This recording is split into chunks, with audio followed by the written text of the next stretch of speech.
Remain newspaper. Let's just have a quick show of hands before we kick off the balance, if you don't mind saying. Who was for remaining in the European Union? Good! And are you all subscribers to the New European? Better still. And who was for leaving actively?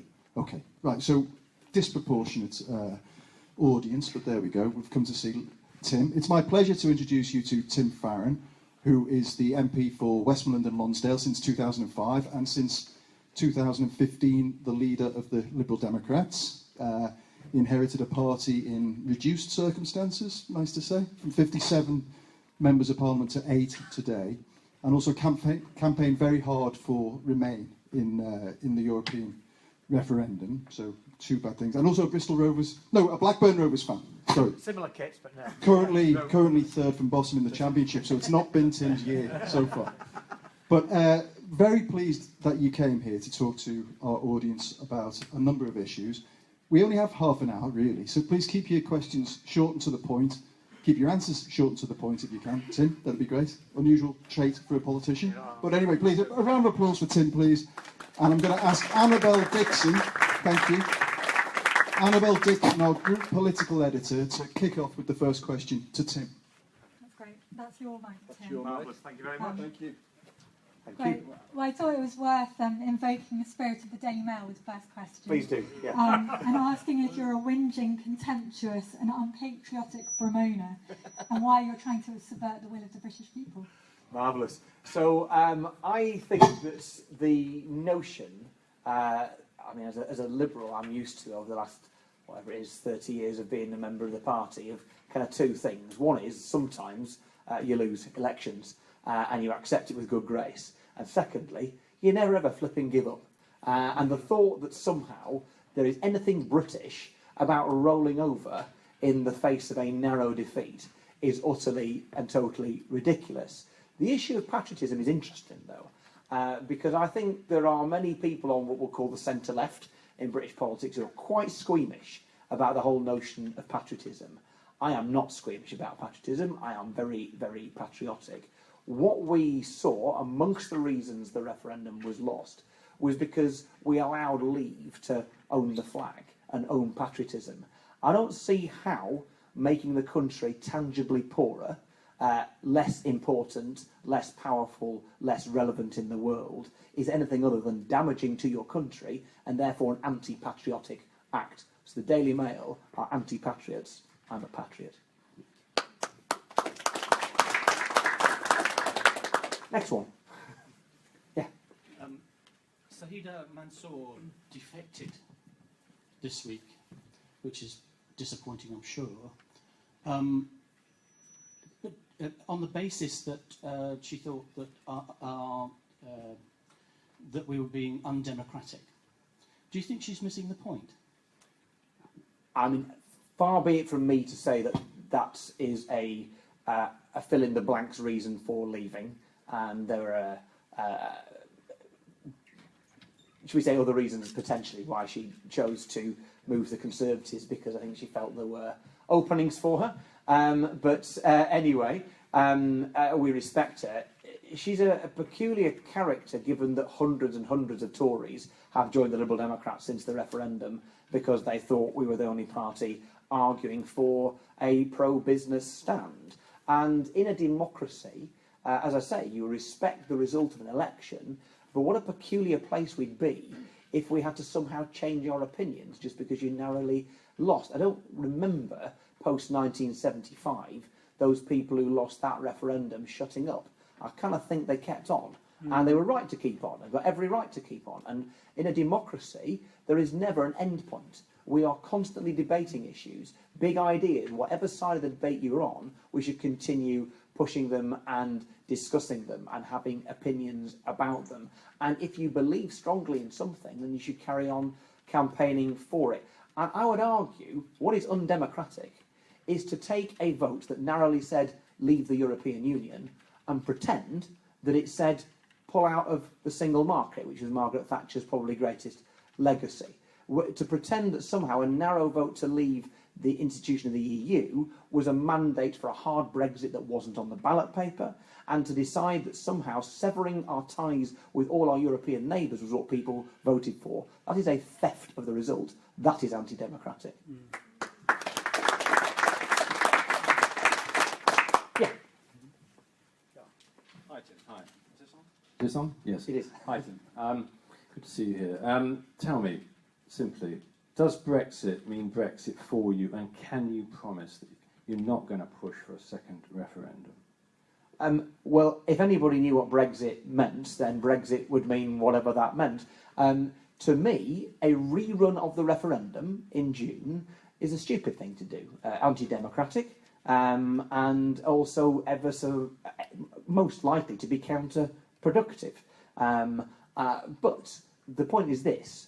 What we had, and it was nobody's fault but the Conservative government, I should say, what we had on the ballot paper at the end of June was a question about the clarity of leaving the European Union versus the absolute absence of clarity as to what we were heading for. So we voted for, narrowly, departure. What we didn't vote for was destination.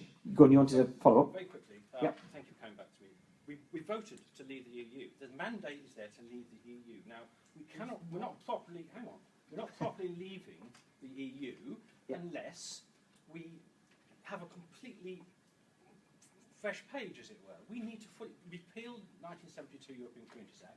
If we have this single market, we stay in the single market, we're not out of the EU. So I think you are possibly guilty of the thing that people who probably agree with you have been accusing the Remain side for the last 40 years, and it's this.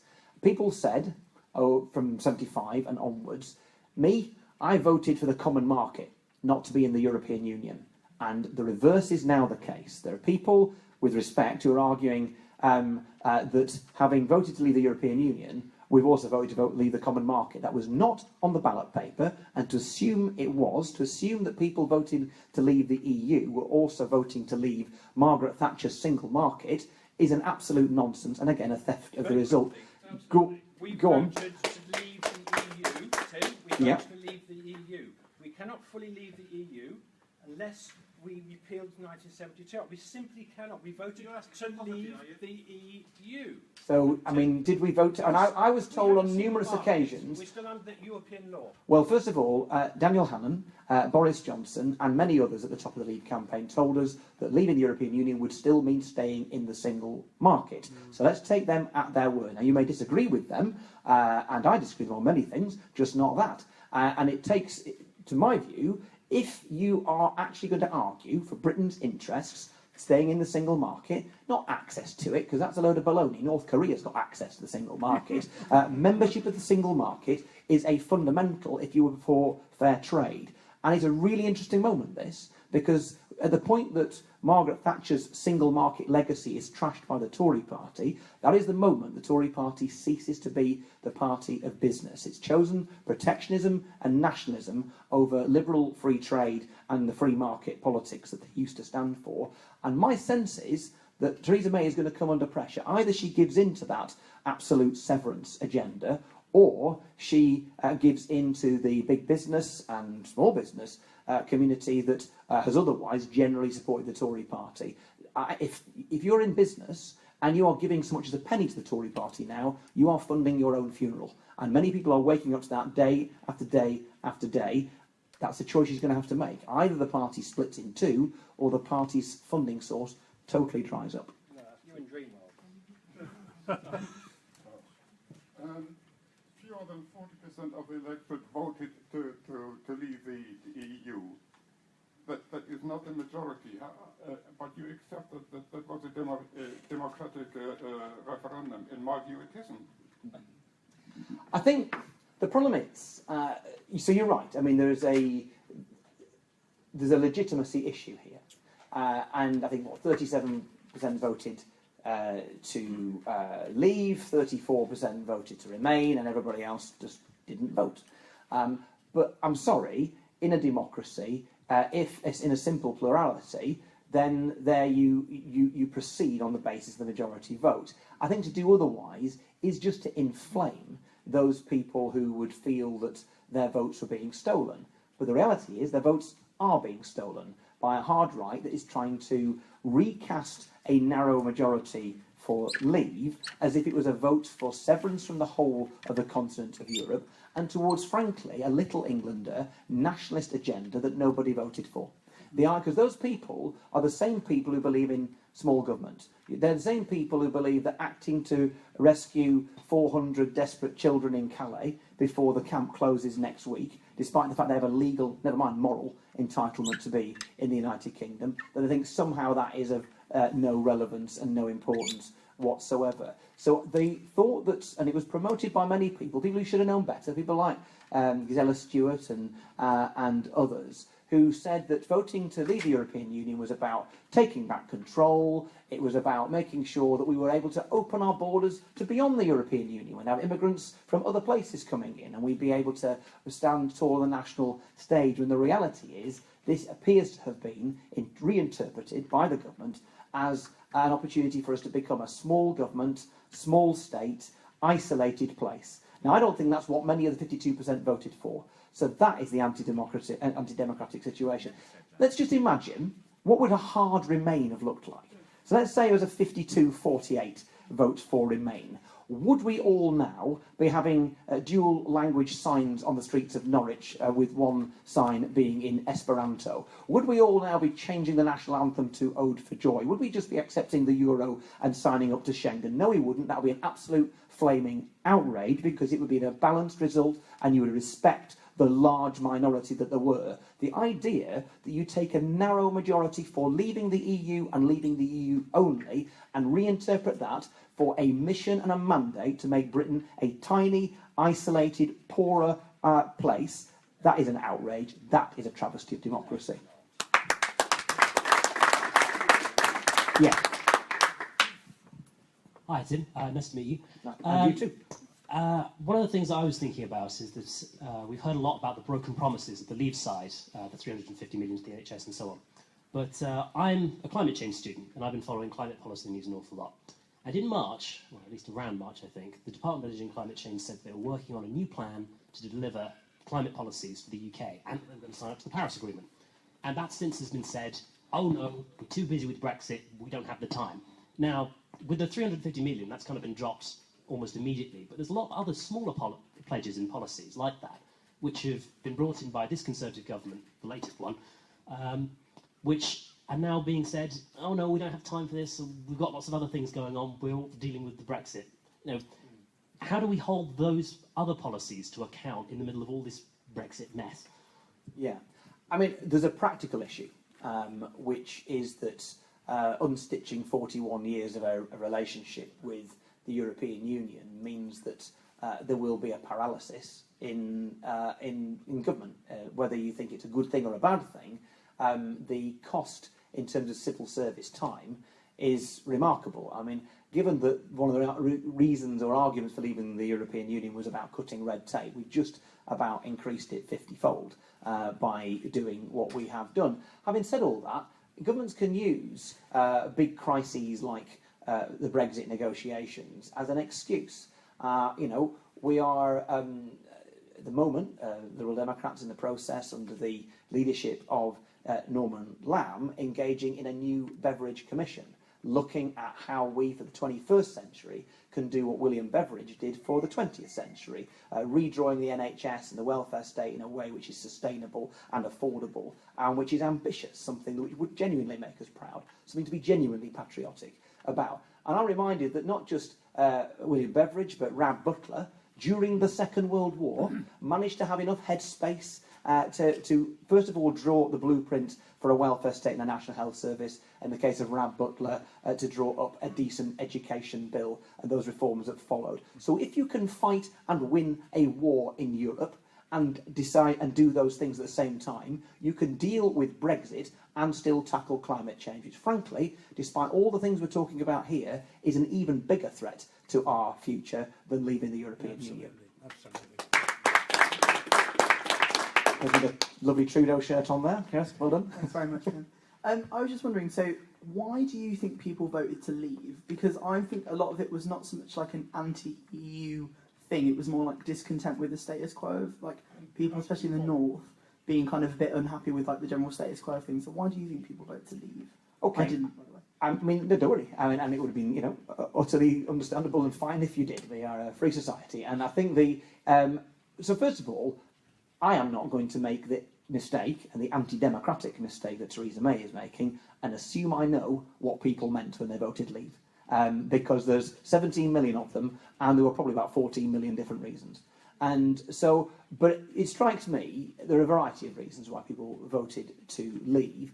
But I'll tell you what I think was the game changer.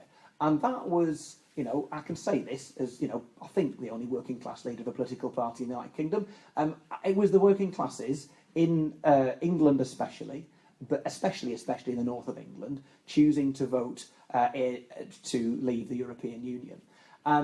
And what I got, and I talked to a lot of people, you know, people in my family, people I grew up with, many of them voted Remain, but many of them, you know, did not. And there was a tipping point, and it was, to many of them, it was George Osborne's punishment budget 2 weeks out from the referendum. Because a lot of these people didn't really know at that point how they were going to vote. They were listening, they heard a whole lot of confusing and contradictory facts from both sides, and they had to make a judgment. And George Osborne's punishment budget was essentially a message which said, you better be very careful.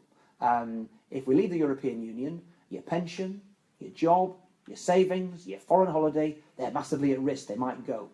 And there's a whole bunch of Britain that thought, I haven't got any of those things, stuff you, stuff you. And do you know what? I have some dark sympathy with that. I don't know if you watched Newsnight last night, there was a really interesting piece on Trump voters, and I came away with a lot more sympathy for Trump voters than I started off in the first place. These are people, they know what he's like, they know he's a sexist pig, they know he's racist, they know all these things, but it's not who he is, it's what he's not. It's what he's not. And the sense that the establishment, whatever you decide that may be, has let those people down for many, many years, people living on the breadline, barely able to afford the mortgage or the rent, who feel these people are not for us, we're going to do something to break the system because, and I quote, it can't be any worse than this. The absolute tragedy is that people like Nigel Farage took very skillfully that anger and that emotion, and people who are going to suffer more than anybody else from the consequences of Brexit are the people who enabled it to happen. And that is an absolute tragedy. But the minute we patronise those people and talk down to them and assume that they are racists makes us as bad as those people who won the referendum. That's my take. Yeah. I left the Labour Party after 20 years in October, but I joined the Lib Dems on Brexit Day because I felt you and your party was the only party that was putting forward a message that said, you know, this isn't where many of us want to be, and do we understand where we are right now? As someone now about to go back onto the doorsteps, but obviously speaking now for the Liberal Democrats, what three messages would you say, when talking about Brexit, we should present to the people that we're talking to on the doorstep? First of all, since we're on American politics, actually, first of all, thank you and welcome. So secondly, Tip O'Neill, the former Democrat leader in the House of Representatives, once said all politics is local. And what that to me means is that whatever anybody wants to talk about on the doorstep is the most important thing, whether that's Brexit, whether it's grammar schools, it's the National Health Service. So we need to have a conversation with people about the things that matter to them. And that's why we've got to be very careful that we don't fall into a kind of nerdy, esoteric conversation on the details of what comes next. I think we've got to focus upon what actually matters to them. And you might remember 15 years ago, 16 years ago, the fuel crisis, the petrol crisis. A staggering moment. People forget all about it. But William Hague was a great parliamentary leader of the Tory party, hugely unpopular in the country, and led them to a terrible defeat in 2001. And yet, for 5 minutes in the early autumn of 2000, he overtook the supposedly at that point invincible Tony Blair in the opinion polls, because when people see the price of the petrol pumps going to a point which they feel is unreasonable, they can't afford, suddenly people's opinions change. And I think we're going to find that it's the consequences of being outside the single market, or indeed businesses drop in confidence as a consequence of their fear about the single market that's going to have that kind of impact on people's daily experiences. So for us, it's going to be a practical thing. Yes, we believe Britain can be better and more outward-looking, whether we're in or outside the European Union, than the new kind of effective UKIP-style Tory party wants us to be. But surely, whatever your views, whether you're introverted or outward-looking as a country, the belief that the working people of this country, people on lower middle incomes, should have prices that they can afford, and we shouldn't allow ideological obsessiveness to cast us in a situation where the lower income people of this country end up poorer.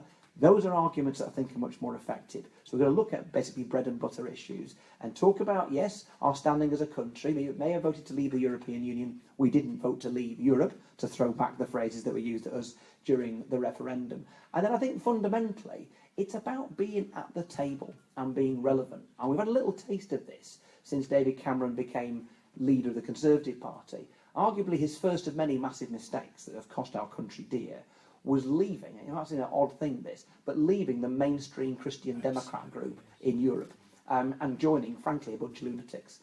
And so when he went to European Council meetings, he was at a meeting of two people of whom he was one.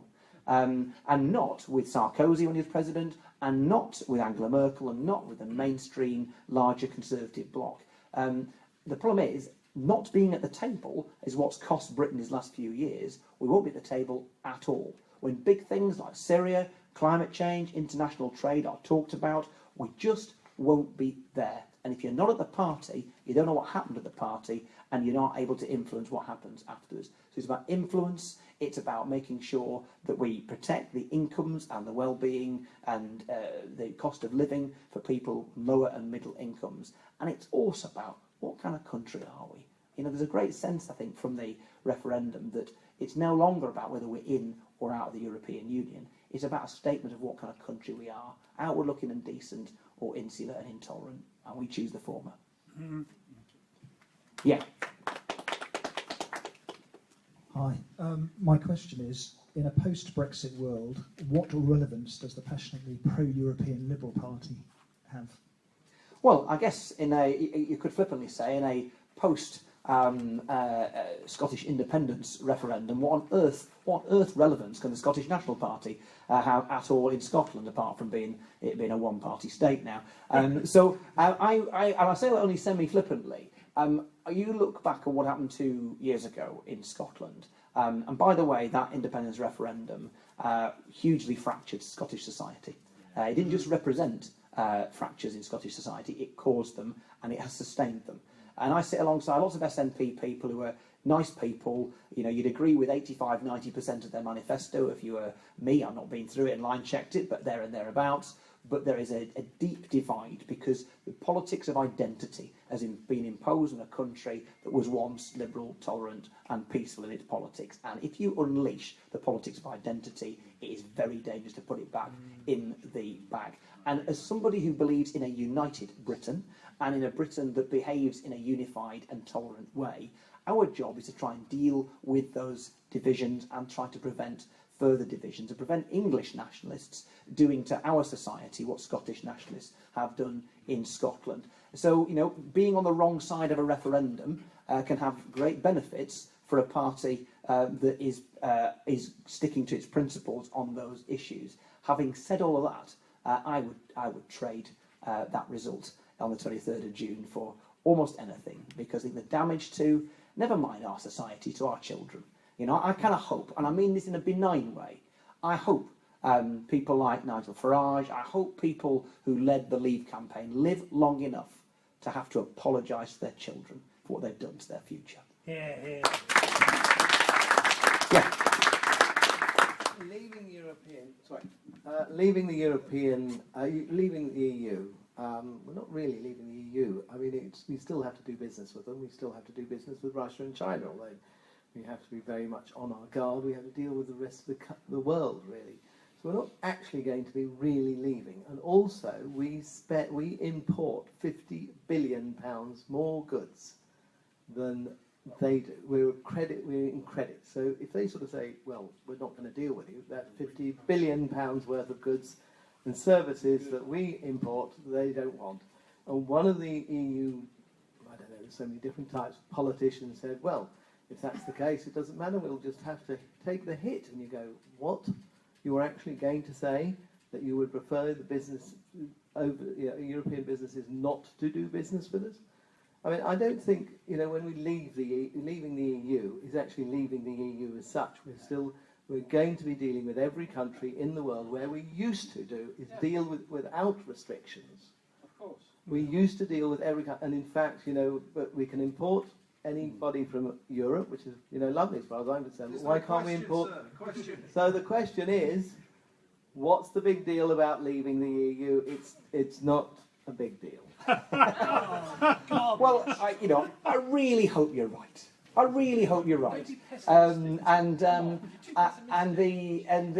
danger is, I think there's a difference between pessimism and realism, and there's also a difference between pessimism and seeking to fight for the best deal for your country. If you're about to run headlong off a cliff, it's generally sensible to at least advise those people doing so that it wouldn't be the brightest thing they've ever done. So I think if we leave the European Union, we'll leave the European Union, and the various things we talked about before that come under the aegis of the European Union, so membership of the European Arrest Warrant, for example, being in Erasmus, to give you another example, obviously the single market and freedom of movement, for obvious examples. And then the kind of more nebulous, but possibly even more or just as important issue I was just talking about, which is just simply being at the table. So you are influential when it comes to decisions around the world. Remember, the Paris Climate Change Agreement was at the good level as it was because of the caucus that was the European Union that ratcheted it up higher than either the United States or China would have tolerated. So it's that kind of power and influence that matters. Now, those kind of things matter significantly. So, but the point is, yes, we've voted to leave the European Union. So that means no commissioners. That means no electing people to the European Parliament. That means not having people going to the European Council, and all the rest of it. Having said that, Norway is not a member of the European Union, and yet is a member of the single market. There are a variety of options that are available to us, and if the government actually cared about the British people, and indeed British business, rather than playing to a rather noisy choir that has taken over the Tory party just as momentum has taken over the Labour Party, then they would be acting to make sure we, at the very least, were members of the single market. And so accessing the single market is not the same as membership of it. If you want to fight red tape, then having to be in a situation where you have to have individual trade deals with 28 countries and dozens more outside is a way of quadrupling, massively multiplying the red tape that there is out there. Different rule book for every single country. If you're going to tie every business in Norwich up in knots, then you be outside the single market. And don't buy the nonsense that just because we import more, it'll all be fine. The fact is we import lots of component parts of our machinery that is manufactured in this country, which is why the low value of the pound has actually massively damaged British manufacturing over the last few weeks and months. We may be a large importer, but the reality is, however big an economy we are, we're smaller than we were in June. We're now below France in terms of scale. And we also find ourselves in a situation where that market on our doorstep that we're currently part of is 500 million people, the 500 million richest people in the world by and large, and severing yourself from it is really not bright and completely opposed to what Margaret Thatcher left this country with under the single market. When you are called out by Roger Helmer of UKIP for having gone too far, and when Margaret Thatcher is made to look like a left-wing liberal in comparison to what this government is doing, there's just possibly room for you to think again. Right, this is the last question. I'll let Tim. Gender balance, there we go, yes. Good evening. What would the Liberal Democrats do about the position of the EU nationals resident in the UK? Well, a quick answer to that is simply they must be allowed to stay. And if I tell you, I represent a very rural, fairly monocultural constituency up in the Lake District. And yet one school in my patch, which has got 80 kids at it, 60 of them are from East European background because the nature of employment in the Lake District. and they're a wonderful benefit to our community. And as a consequence of Brexit, before it even happened, 3 families have already left that school to go back home or elsewhere in Europe, and that's 8 children, which a small school cannot afford. And it gives you a sense that before anything has happened, there is a belief amongst the people of this country who are EU nationals that they are not welcome here. And many people who voted Leave will say, that's not what I meant. As I find out myself in my daily family life, it's not what you said that matters, it's what people hear. And you've got to be incredibly careful about the message you send out. And the reality is, of course, they must be allowed to stay here, and we will massively lose. I mean, universities like the UEA here in Norwich will massively lose from limitations imposed on overseas students. We have 5 of the top 20 universities on planet Earth on this island. It's not an accident that that is the case, and it's not an accident. It's because we have had traditionally a great open access to those universities from other countries. Why would we shoot ourselves in the foot? And why would we also, more importantly, rob ourselves of freedom of movement? People forget that we're talking about British people's freedom of movement, not wanting to be flippant, but there's something like 750,000, mostly elderly, people on the Costa del Sol. Are your hospitals in East Anglia big enough to cope with them all being sent back here? Because if they're not, we need to make sure that we protect the rights of EU citizens here now.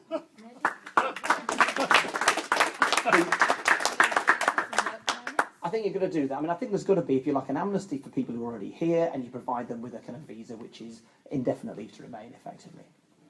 Tim, thank you very much. I'm aware you've got to get off to the North Norfolk constituency Off dinner. to Norman's back. So I'm sure it won't be as much fun as this. But I'll do my best. thank you for coming and taking questions, and thank you very much to our audience. I think some of you were in the ones we did during the referendum campaign, so it's great to see you all back.